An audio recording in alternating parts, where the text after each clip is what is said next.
తలమాల అభిలాష్. 2024 ఎన్నికల మేనిఫెస్టో చూసుకుంటే టీడీపీ కూటమి పార్టీ ఏదైతే ఉందో వాళ్ళు 20 లక్షల ఉద్యోగాలు ఇస్తామని చెప్తున్నారు యూత్కి. ఇంకొక వైఎస్ఆర్ కాంగ్రెస్ పార్టీ మేనిఫెస్టో చూస్తే అందులో యువతకు సంబంధించిన పెద్ద హామీలు ఏమీ లేవు. సో యువత ఇప్పుడు టీడీపీ మొగ్గు చూపే ఛాన్స్ ఉంటుంది కదా? ఉండదండి.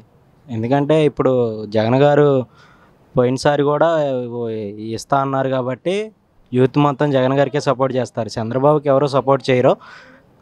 ఈసారి కూడా జగన్ అన్న సీఎం అయిన తర్వాత యువకులకు కూడా మంచి జరుగుతుంది. ఇప్పుడు విద్య వైద్యం ఎలాగా చేస్తున్నాడో అదే విధంగా ఇప్పుడు యువకులకు కూడా మంచి జరిగేటట్లు చూస్తాడు.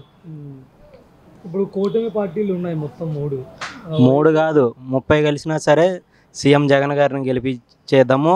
సీఎం జగన్కి ఒక్కడికే ఉంది. సీఎం సీట్లో కూర్చునేది ఒకడు వైఎస్ జగన్మోహన్ రెడ్డి గారు. నందిగాంలో జెండా ఎగరేసేది ఎవరంటే వైఎస్ఆర్సీపీ డాక్టర్ మొండితోక జగన్మోహన్ రావు గారు తప్ప రెండోది ఏది రాదు, రానియరు కూడా. ఇక్కడ సౌమ్య గారు కూడా టీడీపీ నుంచి ఉన్నారు కదా, ఆమె గెలుస్తామని ధీమాగా ఉన్నారు. ఆమె అనుకుంటుందేమో. ప్రజలు మొత్తం డాక్టర్ మొండితోక జగన్మోహన్ గారికే సపోర్ట్గా ఉన్నారు. నందిగాంలో గట్టిగా నిలబడేది ఏది అంటే వైఎస్ఆర్ కాంగ్రెస్ పార్టీ నందిగామ. ఇప్పుడు ఇక్కడ మొండితోక జగన్మోహన్ రావు గారు కానీ లేదంటే వాళ్ళ తమ్ముడు కానీ ఎమ్మెల్సీ గారు వీళ్ళిద్దరు కలిపి ఇక్కడ భారీ ఎత్తులో అవినీతి చేస్తున్నారని కూడా టీడీపీ వాళ్ళు అంటున్నారు. అవినీతి అనేది ఏదీ లేదన్న.